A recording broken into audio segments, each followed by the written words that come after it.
Sepintas, malam-malam di desaku sama seperti malam-malam di tempat lain. Terasa sunyi, sepi, namun sunyi yang ada di desaku bukanlah sunyi tanda kedamaian, melainkan seperti ada sesuatu yang menyaksikan kami dari kegelapan. Cerita ini bukanlah rumor, bukan katanya-katanya. Ini kisah yang kualami sendiri tentang pesugihan sate gagak, makanan kutukan yang memberi harta dengan harga jiwa manusia. Bismillahirrahmanirrahim. Assalamualaikum warahmatullahi wabarakatuh. Kembali lagi bersama saya, Rio Wijaya, di sebuah kisah misteri.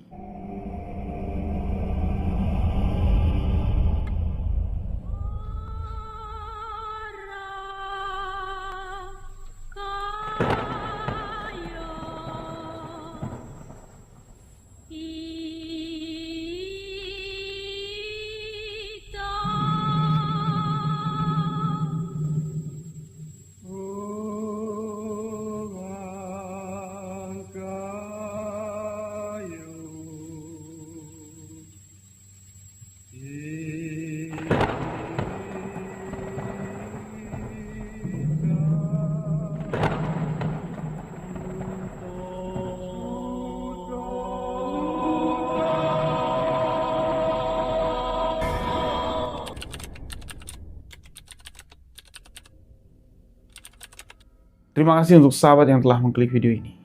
Terima kasih untuk sahabat yang telah memberikan dukungan, memberikan support agar channel ini dapat berkembang. Di video sebelumnya banyak sekali support dari sahabat-sahabat, saya nggak nyangka sebanyak itu sahabat-sahabat yang menuliskan komentar, Bang Rio comeback, Bang Rio comeback, Bang Rio comeback. Alhamdulillah, atas support dari sahabat-sahabat semua, saya dapat kembali membawakan sebuah kisah misteri. Kemarin kita sudah menceritakan kisah pocong yang banyak pengakuan dari sahabat-sahabat. Itu cerita yang mengerikan. Tapi kisah yang akan saya bawakan kali ini jauh lebih mengerikan dan sedikit menyayat hati. Kisah ini dibagikan oleh sahabat misteri kita yang tentunya sesuai permintaan beliau. Nama lokasi tempat, nama tokoh karakter dalam kisah ini sengaja akan saya samarkan karena kisah yang akan saya bawakan kali ini menceritakan tentang ritual pesugihan yang amat sensitif. Jadi semoga sahabat-sahabat dapat memahami ya, privasi dari narasumber itu kami jaga sebaik mungkin. Nah, menarik di sini sahabat-sahabat.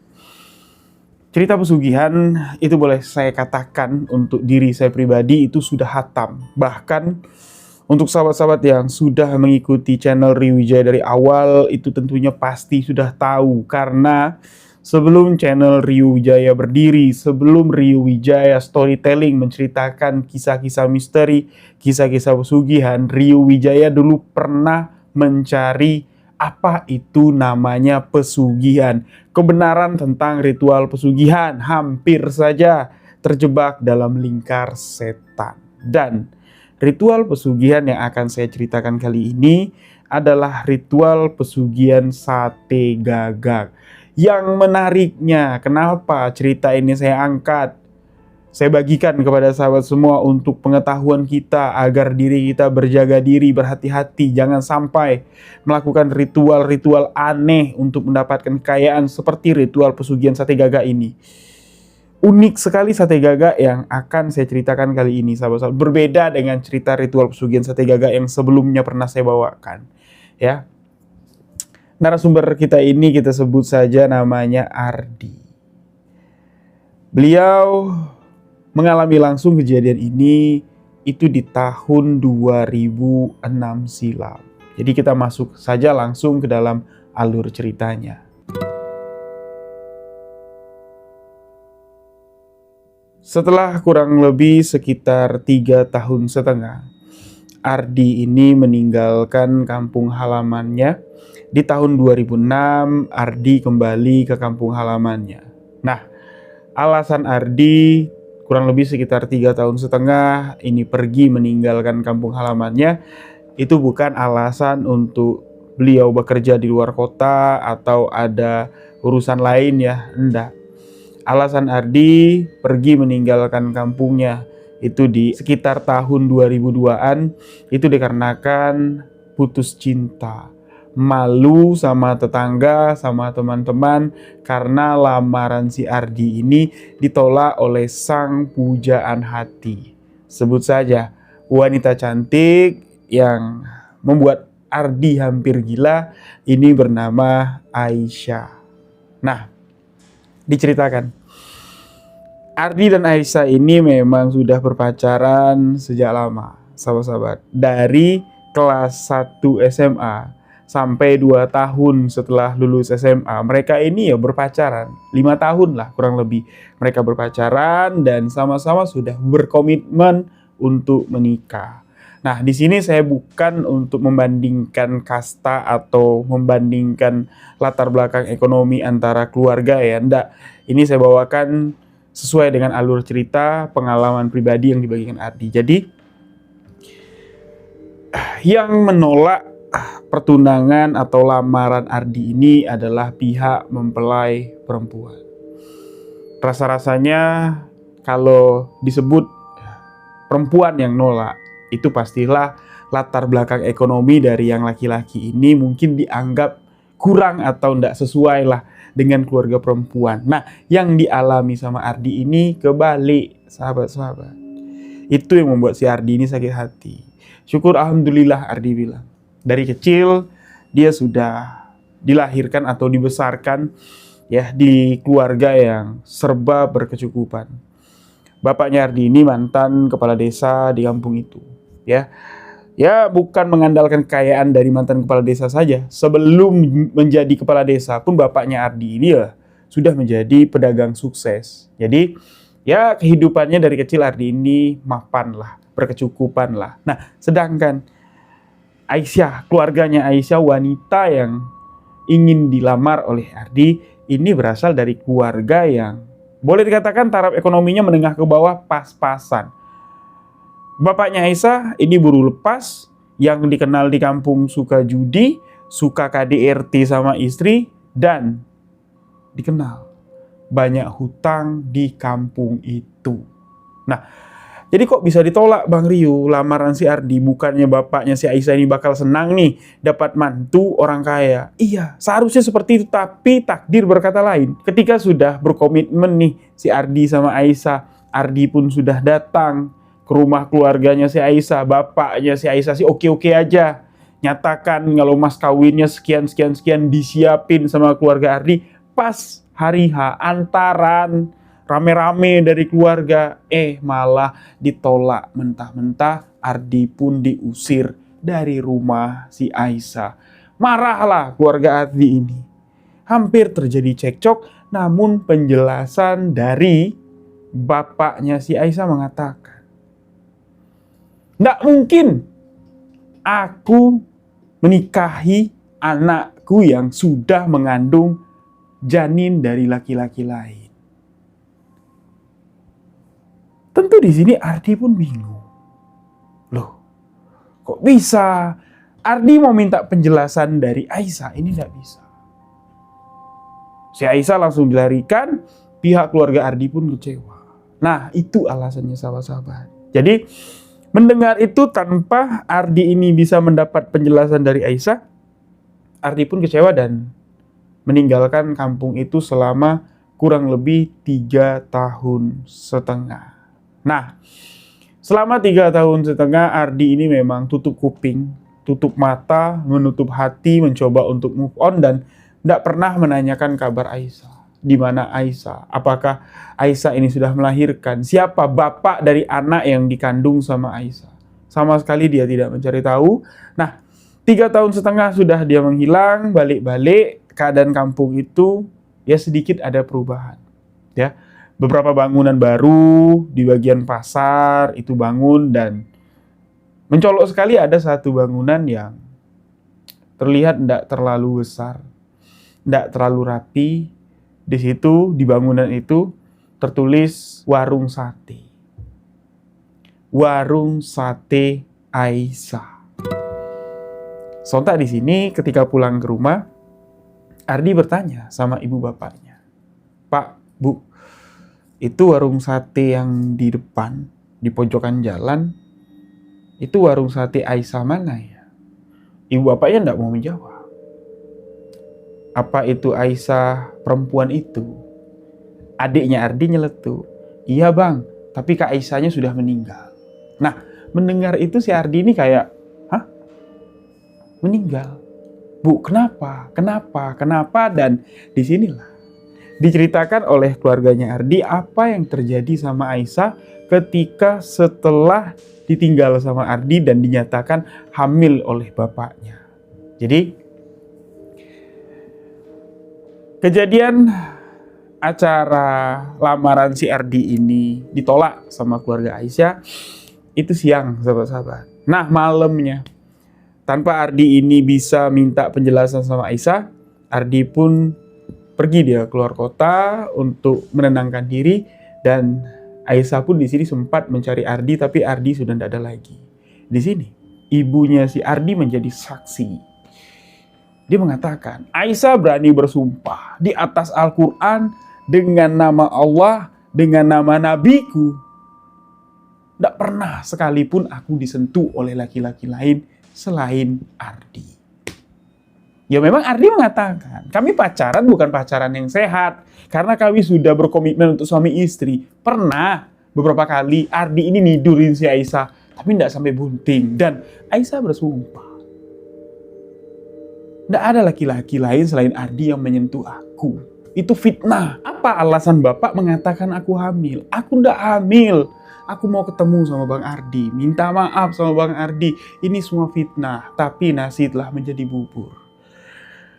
Ketika seorang laki-laki kecewa, tingginya gunung itu tak seberapa tinggi dari rasa sakit hati yang tertanam. Luasnya samudra itu terasa sempit ketika seorang laki-laki yang sakit hati ingin menyeberangi samudra tersebut. Ibunya Ardi, bapaknya Ardi, keluarganya Ardi mengatakan, Ardi sudah pergi jauh, jalanilah kehidupan kamu, biarlah Ardi menjalani kehidupannya sendiri.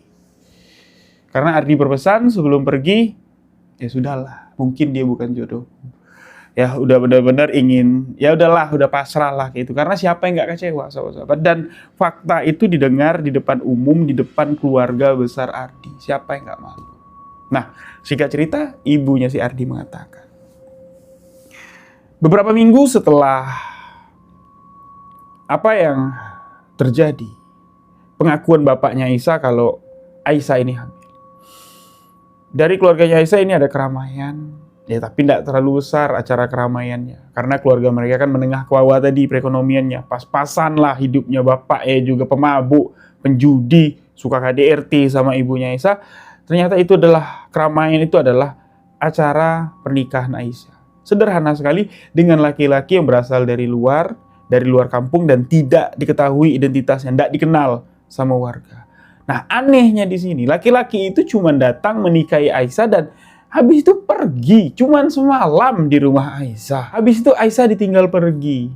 Alasannya, suami Aisyah ini adalah seorang ABK kapal, kerjanya di laut, nanti juga pulang. Kalau kapalnya sandar, ya warga pun tidak ambil pusing karena warga sudah mengecap Aisyah ini ya bukan perempuan baik-baik kayak gitu ya. Maaf kata nih ya, dalam cerita ini seperti itu, sahabat-sahabat. Nah, jadi di sini sudahlah apa yang dikatakan bapaknya Aisyah ini seakan-akan menjadi nyata di pandangan warga, dan tidak lama kemudian Aisyah ini memang betul-betul hamil. Tapi keadaan hamil Aisyah ini terlihat aneh. Beberapa kali Aisyah ini mencoba melakukan tindakan bundir, tapi alhamdulillah dapat dicegah. Dan beberapa kali juga dapat kabar lah, desas-desus. Aisyah ini mencoba untuk menggugurkan kandungannya. Tapi alasannya itu tidak tahu kenapa, sampai di mana janin yang dikandung Aisyah di usia 8 bulan. Ini lahir, tapi secara prematur dan meninggal dunia. Ketika bayi itu meninggal, suami Aisyah ini tidak kelihatan. sama sekali tidak kelihatan.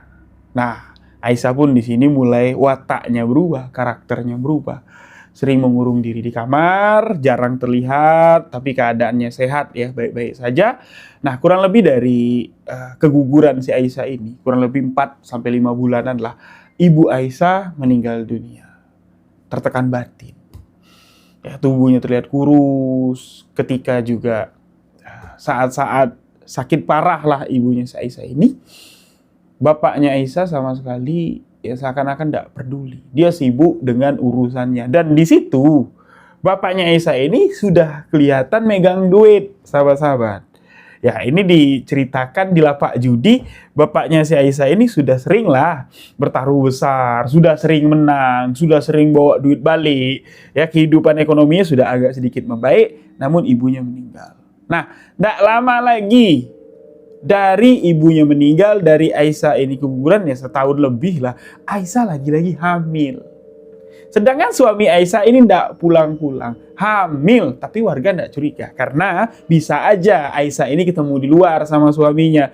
Warga pun tidak berani bertanya karena bapaknya si Aisyah ini ya sudah mulai berduit, sudah mulai sombong, sudah mulai ya apalah, orang berduit tuh, duit tuh bisa menjadi segalanya.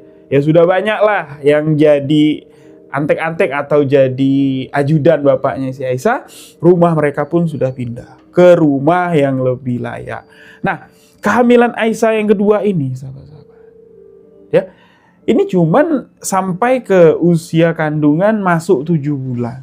Jadi di usia kandungan 7 bulan, lagi-lagi Aisyah ini keguguran.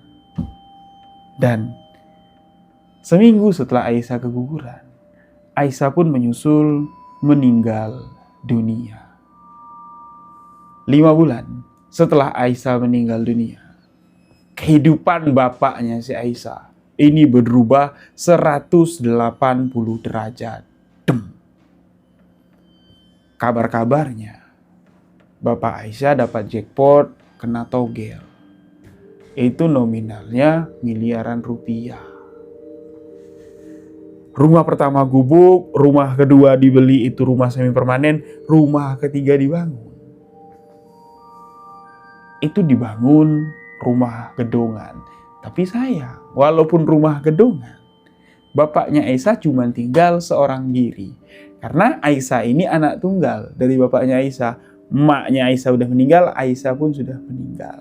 Nah, ketika si Ardi ini pulang, Aisyah itu baru meninggal kurang lebih sekitar setengah tahun. Nah, jadi ya Ardi mendengar itu shock lah, dia kaget. Nah, jadi karena Ardi ini sudah mengetahui segalanya, karena Ardi ini sudah tahu kalau Aisyah sudah tidak ada, Ardi pun diantar sama adiknya untuk ke makam Aisyah, minta maaf juga dia. Karena dia mengetahui fakta yang sebenarnya, gitu ya. Apa yang sebenarnya terjadi kalau Aisyah itu cuma difitnah atau dituduh sama bapaknya hamil. Ya, atau Ardi berpikir seperti ini, tuduhan itu hanya ingin mempermalukan keluarga Ardi dan membatalkan pernikahan mereka. Cuman itu yang ada di otak Ardi. Ngelayatlah dia ke kuburan Aisyah, dia minta maaf, ya, mendoakan Aisyah lah agar tenang di alam sana. Nah, jadi Ardi ini bertanya sama ibu bapaknya, Pak, Bu, itu kan bapaknya Aisyah kan sudah jadi orang kaya, rumahnya udah besar. Loh, kok bikin warung sate? Nah, ini menjadi misteri di kampung itu. Warung sate bapaknya si Aisyah ini, itu bukanya tidak setiap hari. Dan bukanya itu ya bukan di jam-jam yang normal. Warung sate itu buka mendekati tengah malam dan bukanya itu di malam-malam tertentu. Pastinya Kamis malam Jumat itu buka. Dan buka selanjutnya itu di malam-malam, misalnya ketemu Jumat Pon, ya. Terus kalau Rabu Pahing atau Senin Kliwon itu dibuka. Tapi kalau hari-hari biasa, warung sate itu tutup. Nah, yang lebih menariknya lagi di sini, ya, karena dia bukanya itu tengah malam, tentunya warga-warga yang ada di sini itu tidak ada yang belanja. Kamu tahulah sendiri, jam 8 malam aja, pulang dari masjid, sholat isya berjamaah. Yang namanya petani pasti kecapean dan tidur. Nggak ada yang begadang dan nggak ada warga sini yang beli. Tapi kalau tengah malam ada yang melihat warung bapaknya Isa itu rame aja. Orang-orang yang datang ke sana itu orang-orang yang boleh dikatakan asing dan misterius. Setiap keluar dari warung itu, mereka ini terlihat panik namun memiliki kayak semangat gairah kayak gitu. Nah, yang dijual di situ pun katanya itu bukan sate ayam, bukan sate daging sapi, bukan sate kambing. Pemikiran warga-warga setempat di sana, sate yang dijual kalau ndak sate ular, sate kelinci. Kan cuman itu, sate-sate tidak mungkin juga jual sate babi atau sate yang lain kayak gitu. Nah, jadi saking kan mistis dan misteriusnya warung sate bapaknya si Aisyah ini, warga-warga pun ini tidak ada yang berani untuk membeli warung sate tersebut karena sudah terendus. Kekayaan yang didapat oleh bapaknya Aisyah ini semata-mata bukan cuma dari jackpot rezeki togel tadi, tapi indikasi dibalik mendapatkan nomor togel yang besar ini tadi dengan melakukan ritual puja saji dengan menumbalkan janin-janin Aisyah beserta Aisyah dan istrinya. Itu sudah santer sekali terdengar, makanya warung sate itu tidak ada satupun warga desa yang mau makan, belanja ataupun masuk di dalam warung sate tersebut. Lewat ya cuma sekedar lewat doang. Disinilah misteri sate Gaga yang dialami Ardi dimulai. Mas, yang belum subscribe belum like video ini bakal aku datangi malam ini.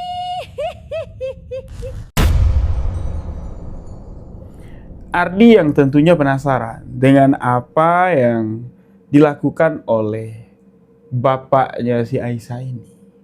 Ardi pun mencoba untuk menyelidiki. Beberapa orang teman Ardi yang ada di kampung itu diajak sama Ardi, mereka menggelengkan kepala. Mereka mengatakan tidak berani. Karena mereka pun dulu pernah mencoba untuk mencari tahu. Karena penasaran dan iseng juga. Apa sih yang sebenarnya dilakukan orang tua itu di sana? Ya. Jadi mereka mengatakan tidak usahlah nanti kamu mengalami hal buruk seperti kami. Apa? Kata si Ardi. Ya diceritain lah sama teman-temannya. Ya, sebalik dari kami ngintip atau mengawasi warung sate bapaknya almarhumah Aisyah di jalan pulang, kami itu diikuti kayak segerombolan gagak. Tapi gagaknya itu besar-besar. Suaranya itu menakutkan sekali. Sampai-sampai kami ketakutan dan keesokannya badan kami itu bintik-bintik, merah, gatal, dan bernanah. Dibawa ke dokter, dokter bilang ini penyakit kulit yang mengerikan. Seperti apa ya? Di bawah kulit kami ini itu seperti ada kutu yang menggerogoti daging yang ada di tubuh kami. Ya syukur alhamdulillahnya kami bisa sembuh. Nih lihat nih bekas korengnya. Ardi melihat ya mengerikan sekali bekas korengnya itu. Nah jadi dipesenin sama temannya Ardi, ndak usah. Daripada kamu mengalami hal yang kami alami. Mengerikan, menyakitkan, dan ya, cemas. Ya, jadi Ardi mendengar itu bukannya dia takut, malah yaudahlah kalau kalian tidak mau, ya aku sendiri tidak apa-apa. Aku penasaran. Pasti ada sesuatu yang disembunyikan orang tua itu di balik gubuk satenya. Pada suatu malam, Ardi pun mengintip dari jauh. Kebetulan malam itu, warung sate almarhumah bapaknya Aisyah ini tutup. Jadi, tutup pula, kayak gitu. Ardi pun cuma lewat. Nah, pas Ardi lewat, dia mendengar seperti ada suara di dalam warung sate yang gelap, yang tutup itu. Menolehlah Ardi ke belakang. Ardi melihat dari tempat pemanggangan sate itu ada bara api. Menyala bara api itu. Diperhatikan Ardi lagi. Bara api yang di tempat bakaran sate itu terbang, sahabat-sahabat. Dan ternyata itu bukan bara api, tapi seperti sorot mata, merah menyala bak bara api. Ardi melihat bara api yang terbang itu, sosok mata yang merah seperti bara api yang terbang itu, kayak terbang mendekati si Ardi, otomatis di sini Ardi ketakutan dan lari. Nah, kejadian itu tidak membuat Ardi ini takut, tapi malah penasaran. Ardi berpikir, ini lantaran malam kemarin tuh aku belum siap aja, ya, masih dihantu-hantui oleh cerita teman-temannya, terus juga ngeliat kejadian seperti itu, ini halusinasi. Nah, jadi Ardi menunggu warung sate almarhumah bapaknya si Aisyah ini buka, dan bertepatan malam Jumat selanjutnya, Jumat Kliwon, warung sate itu pun buka, sahabat-sahabat. Nah, Ardi mendekat. Ya, warung sate itu ada pelanggannya, 4 orang laki-laki, makan di meja, ya, meja panjang satu meja. Mereka berempat makan seperti lahap, tapi dipaksain makannya itu. Dan mereka berempat ini selama Ardi memperhatikan, sama sekali tidak tegur sapa. Wajah mereka itu tegang, pucat, kayak ketakutan. Begitu habis makan, mereka langsung minum buru-buru dan meninggalkan warung itu. Sembari dengan wajah takut namun sumringah, seakan-akan gimana ya, aku selesai melakukan sesuatu yang besar, kayak gitu. Dan orang-orang itu bukan berasal dari kampung tempat Ardi tinggal. Orang-orang yang berasal dari luar kota. Ada yang bawa mobil, ada yang naik motor. Nah, ketika pesanan yang dibuat atau sate itu dibakar sama bapaknya Aisyah, Ardi di sini tidak mencium seperti aroma sate pada umumnya. Malah di sini baunya itu kayak beda sekali. Baunya itu kayak aneh sekali, kayak daging terbakar dengan darah yang masih melumuri daging tersebut. Jadi semakin penasaran karena aroma dari sate yang disajikan bapaknya Aisyah ini aneh, Ardi pun semakin mendekat sampai di mana Ardi ini mengintip dari balik-balik tirai bambu, ya, karena gubuk sate itu kan setengah permanen, jadi ditutupin bagian atas itu pakai tirai bambu. Nah, si Ardi ngintip.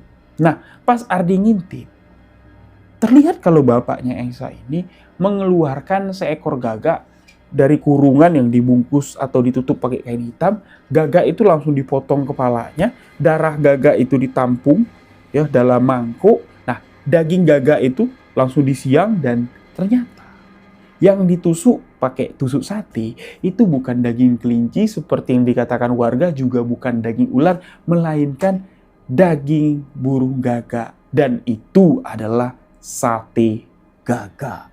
Ketika Ardi ini tengah memperhatikan dengan seksama, itu bapaknya Aisyah terlihat dari celah ngintip itu sedang nusukin daging sate burung gagak. Loh, kok tiba-tiba di belakang Ardi ini ada tangan yang memegang, dan ketika Ardi menoleh ke belakang, itu bapaknya Aisyah. Siapa yang tidak kaget? Terperanjat Ardi ini, astagfirullahaladzim. Dia ngeliat lagi ke celah, itu orang yang nusuk sate masih ada. Itu bapaknya Aisyah, dan ini juga bapaknya Aisyah. Dan yang di belakang Ardi, bapak Aisyah yang megang pundaknya Ardi tadi, dia menyapa Ardi. Le, sampean ada di kampung ini. Kapan kamu kembali? Dengan wajah pucat, dengan wajah yang menakutkan.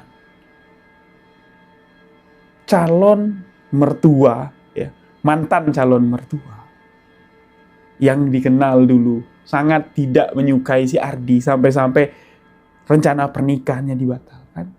Ini menyapa, menegur, dan menawarkan Ardi. Kebetulan bapak sekarang usaha sate gagak. Kamu udah melihat kan? Tadi bapak lagi nyiapin sate gagak buat pelanggan-pelangganku. Kamu kesini penasaran toh? Yuk masuk, cicipin sate gagak buatan bapak. Ardi pun seakan-akan tak dapat menolak. Ardi mengikuti bapaknya almarhumah Aisyah masuk ke dalam gubuk sate itu dan duduk menunggu satu porsi sate gagak disajikan oleh orang tua tersebut. Tak lama Ardi menunggu, satu porsi sate gagak pun dihidangkan dengan saus merah gelap.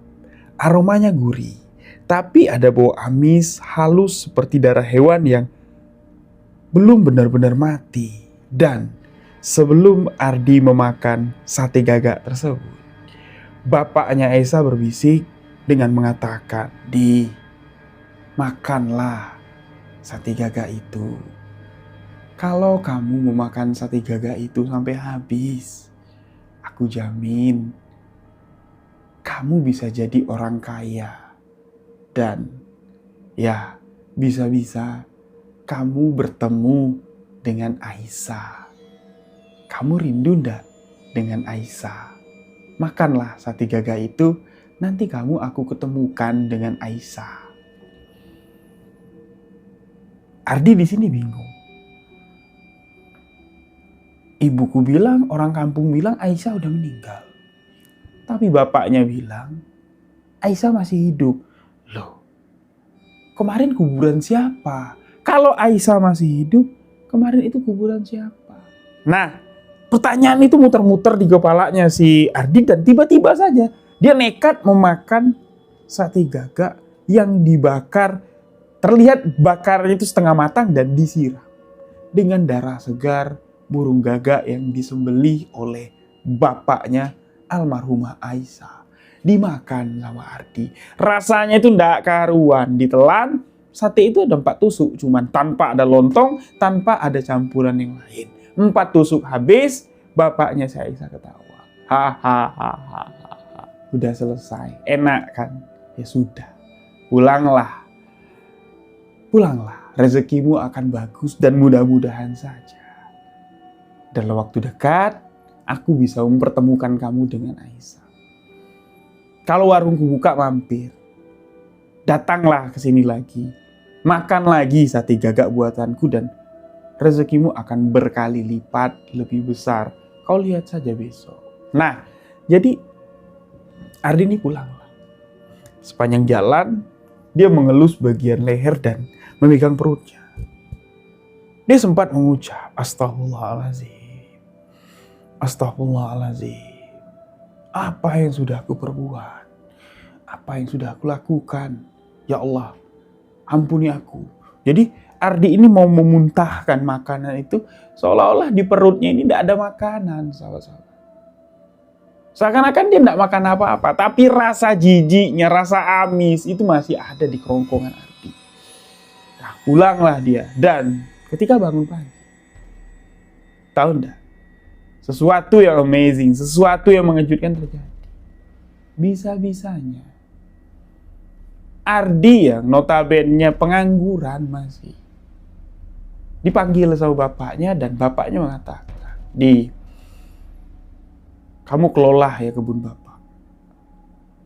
Mudah-mudahan di tangan kamu kebun kita bisa lebih maju lagi. Bapak mau istirahat, capek." Tahu enggak? Kebun yang diwarisi sama bapaknya Ardi itu berapa banyak? Banyak, sahabat-sahabat. Dan pada saat bapaknya Ardi memberikan itu kepada Ardi, nyuruh Ardi ngurusnya, kondisi kebun itu ya masih 50-50 lah kayak gitu. Belum terlalu besar untungnya karena keadaan buruk di perkebunan itu, ya bapaknya Ardi nyerahin ke Ardi, ya mana tahu anak muda yang ngurusnya itu bisa lebih aktif lagi gitu ya. Nah, ini sesuatu yang tidak mungkin, sesuatu yang mustahil. Tidak sampai 1 bulan Ardi diserahkan memegang kuasa di kebun itu, hasil perkebunan itu melimpah 5 kali lipat. Sampai bapak ibunya bingung. Kok bisa? Sampai orang sekampung itu bingung. Loh, kok giliran anaknya megang? Bisa, hebat. Kayak gitu. Subur aja lah tanah itu. Apa yang ditanam itu panennya bagus. Bahkan batang pohon yang sudah mau mati itu bisa hidup lagi. Sesuatu yang mustahil. Nah, di sini, di titik ini, Ardi ini mulai masuk ke dalam lingkaran setan, jerat pesugihan sate gagak. Yang lagi nonton, jangan lupa subscribe dulu, like video ini, kalau tidak akan aku datangi malam ini juga.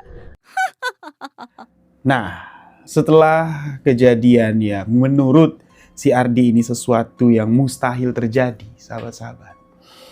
Di sini ya manusiawi. Kalau si Ardi ini terasa tertantang, kalau si Ardi ini merasa ada manfaatnya, kalau dia datang lagi ke warung sate Gaga milik Bapak almarhumah si Aisyah. Ya, ini pertama untuk menanyakan kapan aku bisa ketemu Aisyah dan apakah bisa aku mendapatkan keberuntungan 2 kali lipat lagi dari keberuntungan yang kudapatkan sekarang. Jadi dia menunggu nih warung sate itu buka. Ada kali hampir 3 bulan. Warung sate bapaknya Aisyah ini tidak buka-buka dan tepat kembali di malam Jumat Kliwon di bulan keempat. Pas saat itu bulan purnama. Warung sate milik bapaknya si Aisyah buka lagi, sahabat-sahabat. Nah, melihat warung sate itu buka, si Ardi ini pun berjalan dengan semangatnya menuju warung sate yang tidak ada satupun orang pembeli di warung sate itu, tapi asap dari bekas pembakaran sate ini ngebul. Ardi masuk ke warung sate itu memanggil, "Pak, Pak, Bapak di mana? Pak." Tidak lama setelah Ardi memanggil Pak, Bapak, dari arah dapur, dari arah belakang yang gelap, suara langkah kaki terdengar. Tapi langkah kaki itu berat, seperti menyeret, dan yang muncul dari belakang itu adalah sosok bapaknya Aisyah dengan tubuh yang aneh. Tubuhnya kurus seperti biasa, namun di bagian kaki dari bapaknya si Aisyah ini bukan seperti kaki manusia lagi. Kakinya itu seperti kaki seekor burung. Napaknya itu 3 kayak ini, sahabat-sahabat. Bukan 5 jari napak, tapi 3. Dan bagian telapak kakinya itu besar.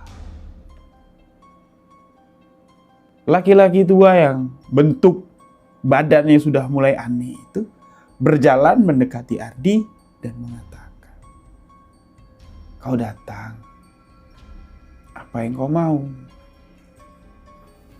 "Sate Gaga. Kalau kau mau kembali memakan seporsi sate Gagaku, kau harus tahu, kau harus membayar." Mendengar itu, Ardi mengatakan, "Iya Pak, aku bayar. Berapa? Berapa Bapak jual seporsi sate Gaga?" Bapaknya si Aisyah ketawa dan mengatakan, "Bayarannya mahal. Kau harus membayarnya dengan 1 nyawa untuk 1 porsi sate Gagaku. Nyawa orang tersayang yang kau miliki atau nyawamu sendiri. Kalau kau tidak bisa menyerahkan nyawa orang tersayang di kehidupanmu, ya berarti kau bisa cepat bertemu dengan Aisyah." Mendengar itu, dunia serasa runtuh, Ardi bilang. Dia baru sadar. Ardi terjebak masuk ke dalam gelapnya dunia pesugihan. Tipu-tipu iblis yang mengincar nyawa Ardi sebagai tumbal maupun sebagai pengikut iblis dengan melakoni ritual pesugihan sate Gaga yang didalangi oleh Bapak almarhumah Aisyah. Mengetahui fakta itu, Ardi pun lari ketakutan pulang ke rumah, meninggalkan warung sate Gaga misterius milik Bapak almarhumah si Aisyah. Nah, setibanya di rumah Ardi udah rame, sahabat-sahabat. Ibu bapak Ardi, "Kau dari mana saja? Ayo kita ke kota, ayo kita ke kota." "Ada apa? Ada apa Pak? Ada apa Bu?" Bapaknya Ardi tidak menjelaskan. "Ayo naik mobil." Di mobil bapaknya Ardi baru mengatakan, Adikmu mengalami kecelakaan." "Hah? Kapan?" "Barusan. Temannya tadi nelpon." Nah, adiknya Ardi ini dia kuliah di kota, sahabat-sahabat. Nah, jadi di perjalanan itu Ardi ini mikir, apakah ini ada kaitannya dengan aku? Apakah ini ada kaitannya dengan apa yang dikatakan oleh bapaknya almarhumah Aisyah tadi? Jadi di jalan tadi pikirannya tidak tenang. Nah, mereka ini ya langsung menuju ke rumah sakit.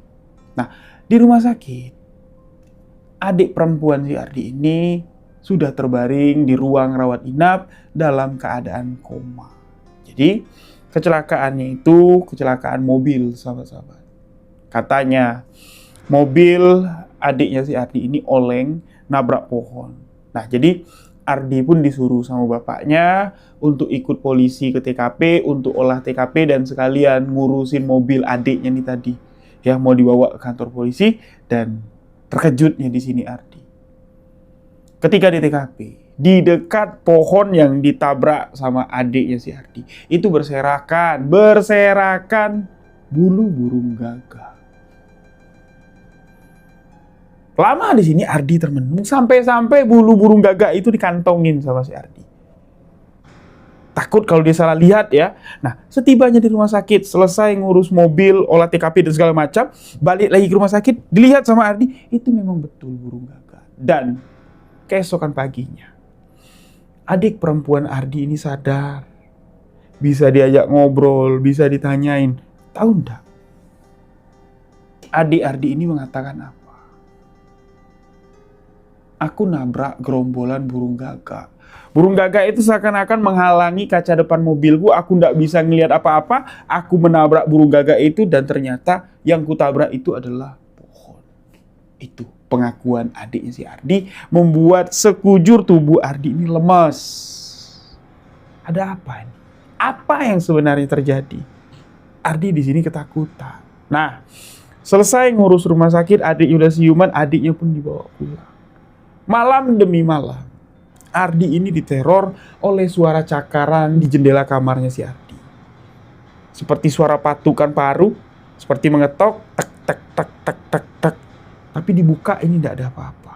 Nah, kurang lebih sekitar di malam ke-6 ya, setelah kejadian adiknya di kecelakaan, Ardi bermimpi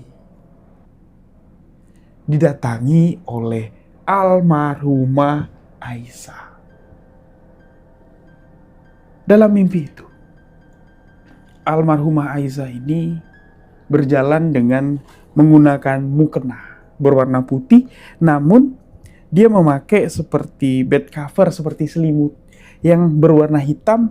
Dan bed cover berwarna hitam itu jelas dilihat Ardi, itu bukan selimut yang bulu-bulu yang terbuat dari benang, tapi selimut yang terbuat dari bulu burung gagak.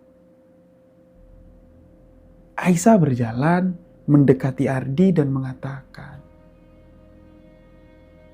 carilah jalan, selamatkan keluargamu, terutama kamu. Kamu sudah terjebak oleh bapakku. Sudah, kau jangan pikirkan aku lagi. Kau sudah tahu kenyataannya, kita sudah berpisah dunia. Aku sudah mati, Aku sudah digantikan oleh ayahku dengan kekayaan dan kesaktian sebagai pemilik ritual pesugihan Sati Gagak. Aku tidak mau kalau masalah keluargaku menyeret keluargamu yang dulu sudah pernah kami sakiti. Carilah jalan, selamatkanlah dirimu, Itu pesan Aisyah sembari menangis. Dan tidak lama setelah Aisyah mengatakan itu, kejadian yang mengerikan terjadi. Ardi melihat gerombolan burung gagak itu banyak sekali, sahabat-sahabat. Itu menyerang Aisyah, mencabik-cabik tubuhnya si Aisyah di depan Ardi. Burung gagak itu memakan jasad si Aisyah hidup-hidup. Tangisan, jeritan Aisyah, tolong sakit, ampun, ya Allah tolong, itu terdengar di telinga Ardi dan membuatnya menangis. Menangis dan ternyata itu mimpi. Ibu bapaknya si Ardi udah tidak lagi nanya, kenapa? Ada apa? Kenapa? Kenapa kau nangis? Bu Aisyah, Ya, Aisyah kenapa? Aisyah sudah tidak ada lagi. Aisyah bu datang. Aisyah datang memperingatkan aku. Dan disinilah Ardi jujur kepada kedua orang tuanya kalau kecelakaan adiknya itu ada kaitan dengan apa yang telah dilakukan Ardi dengan warung sate gagak yang dimiliki bapak almarhumah Aisyah. Singkat cerita, Ardi pun menceritakan semuanya apa yang dialaminya. Orang tua dari Ardi pun di sini mengamuk, mengumpulkan seluruh warga desa untuk mendatangi rumah bapaknya Aisyah, rumah gedongan itu. Tapi sebelum itu, Ardi ini disembuhin dulu sahabat-sahabat, diruqyah dulu. Jadi ada 2 metode pengobatan yang dilakukan oleh Ardi pada saat itu. Pertama, melakukan ritual ruqyah dengan kiai yang ada di kampungnya, dan si kiai pun juga menyarankan untuk melakukan pembersihan secara pengobatan tradisional dengan dukun, tapi ya dukun pengolahan yang untuk pengobatan ya.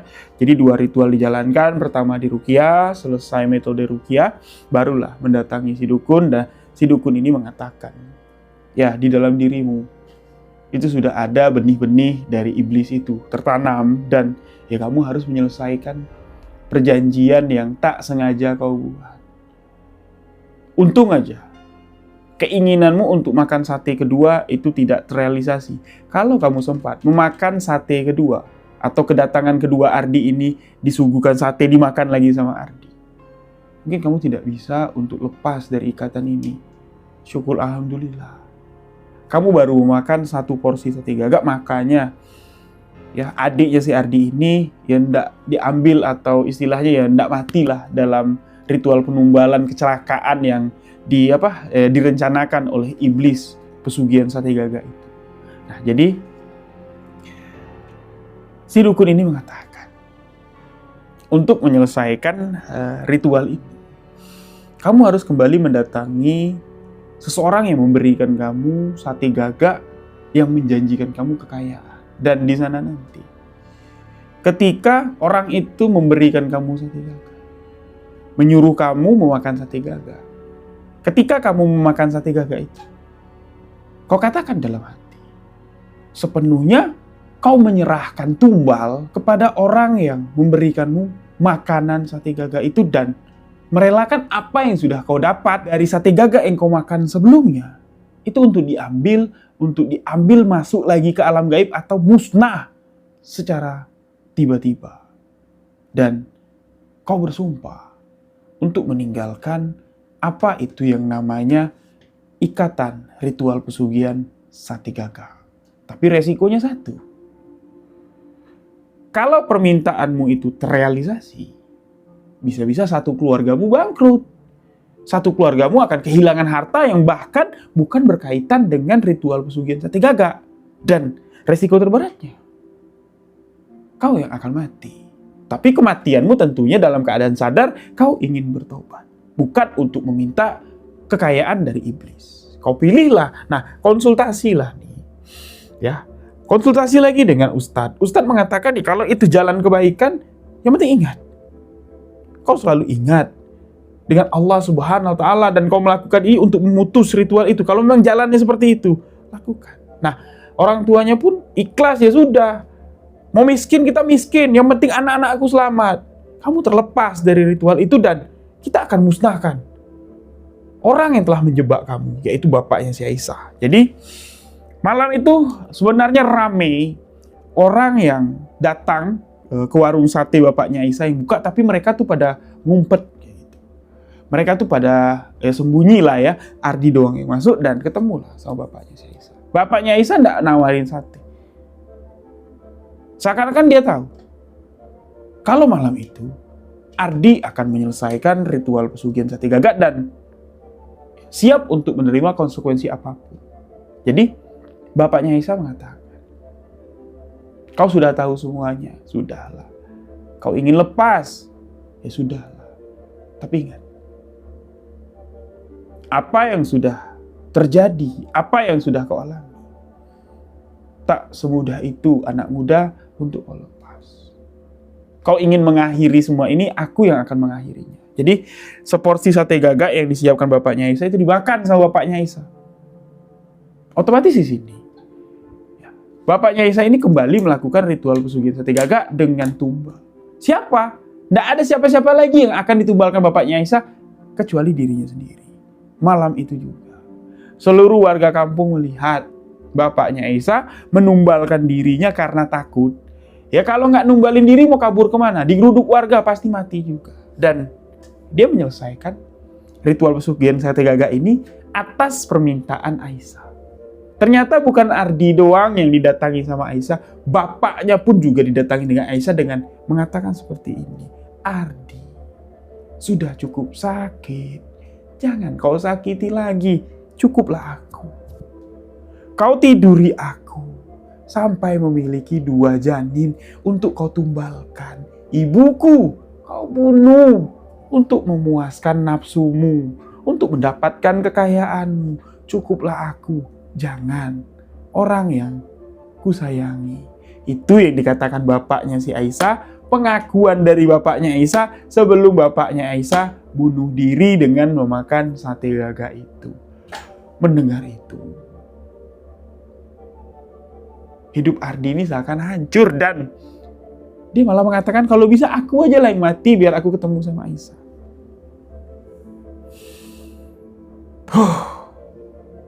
Penuh dengan emosi, Ardi berteriak, mengumandangkan takbir, Allahu Akbar. Ketika melihat tubuh bapaknya Aisyah ini melepuh setelah memakan tusuk sate keempat. Dari dalam tubuh bapaknya si Aisyah ini keluar asap yang membentuk sayap. Dari kepalanya itu keluar paru, keluar mata, dan akhirnya keluarlah sosok seperti gagak, tapi asap yang berbentuk gagak hitam dan terbang. Tubuh bapaknya Aisyah pun tergeletak. Seluruh tubuhnya dari ujung kuku sampai ke ujung kaki itu gosong layaknya seperti sate terbakar. Dan ketika mendengar takbir yang dikumandangkan Ardi, ketika seluruh warga Bapak Ardi, Pak Ustadz, dukun yang bantu Ardi segala macam itu mencium bau daging terbakar, semuanya langsung datang melihat ke TKP. Takutnya Ardi ini kenapa-kenapa, nggak tahu Ardi sedang duduk kayak gini. Allahu Akbar, Allahu Akbar. Dia nggak sanggup melihat apa yang dilihat dan seluruh warga kaget. Melihat tubuh bapaknya Aisyah itu udah gosong terbakar, dan di situ musnahnya ritual pesugihan sate gagak di kampung itu. Dan otomatis di sini secara tidak langsung Ardi pun terlepas dari ikatan ritual pesugihan sate gagak itu. Apakah ini sudah selesai? Belum sahabat-sahabat. Jenazah bapaknya Aisyah tidak bisa dimakamkan. Sama sekali tidak bisa dimakamkan di tanah kampung itu. Dibawa ke kampung sebelah, di pinggir sungai baru bisa dimakamkan. Dan kabarnya makamnya itu pun digali sama anjing. Jenazahnya itu dicuri sama anjing. Dan Ardi kembali mendatangi makam Aisyah. Ya nangislah dia, mengetahui fakta yang sebenarnya. Ditambah lagi mendengar apa yang disampaikan ibunya. Aisyah tuh berkali-kali datang ke sini mencari kamu, minta maaf. Orang tuanya Ardi pun merasa bersalah. Coba aja kami temuin kamu sama Aisyah. Kawin larilah kalian, ibarat kata seperti itu. Mungkin Aisyah tidak mengalami sesuatu yang tragis. Dihamilin bapaknya 2 kali loh. Jadi memang fitnah. Bapaknya Aisyah ini mengatakan kalau Aisyah itu hamil. Jadi itulah kisah tragis yang dialami Ardi. Sesuai dengan apa yang saya katakan di awal tadi, sahabat-sahabat. Kisah ini bukan cuma serem tapi miris. Semoga kisah ini bisa menjadi pembelajaran untuk kita semua, ya. Ini adalah sebuah kisah nyata yang dibagikan oleh narasumber kita yang kita sebut saja dengan nama Ardi. Pesugihan itu adalah janji-janji iblis, tipu daya iblis untuk membuat kita masuk ke dalam jeratnya. Jadi buat sahabat pendengar semua, sahabat-sahabat misteri semua, di video ini jika ada salah kata, salah ucap dalam penyampaian kisahnya, mohon dimaafkan. Ya, tulis di komentar pendapat sahabat tentang kisah ini dan next mau dibawain kisah apa lagi. Bagi sahabat yang punya cerita misteri boleh kirimkan ke alamat email sebuahkisahmisteri@gmail.com atau WhatsApp admin. Sedih saya mengakhiri kisah ini dengan plot twist yang tragis. Demikian, saya Rio Wijaya undur diri. Wabillahi taufiq wal hidayah. Wassalamualaikum warahmatullahi wabarakatuh. Salam, sahabat misteri.